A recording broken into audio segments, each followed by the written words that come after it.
শুধু দর্শক, আসসালামু আলাইকুম।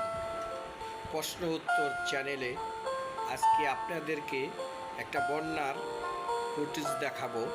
সেটি হচ্ছে সিলেটে একটি টিনের ঘর প্রচণ্ড স্রোতে ব্রিজের সাথে বাড়ি খেয়ে দমড়ে মুচড়ে চলে গেল ব্রিজের নিচ দিয়ে। দেখতে কি কষ্ট। আবার কিছু কিছু জায়গায় মহাসড়কে সিএনজি ট্রাক, অনেক গাড়ি স্রোতে স্রোতে বাধা পেয়ে চলতে পারছে না, ঠেলে ধাক্কায় নিয়ে যাচ্ছে। কিছু কিছু ঘরের ভিতরেও আবার পানি চলে গেছে। আবার দেখুন কোথাও কোথাও অনেক স্রোত, যা চোখে না দেখলে বিশ্বাস হওয়ার মতো নয়। শহরের ভিতর দিয়ে যাচ্ছে একটি পাজারো গাড়ি।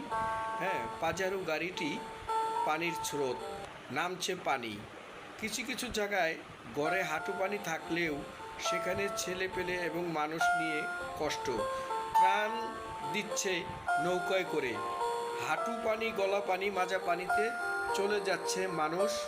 দুর্ভোগ কত, দেখতে খুব কষ্ট হয়। কষ্ট প্রাকৃতিকভাবে দুর্যোগ নাকি কোনো মানুষের সৃষ্টি দুর্যোগ?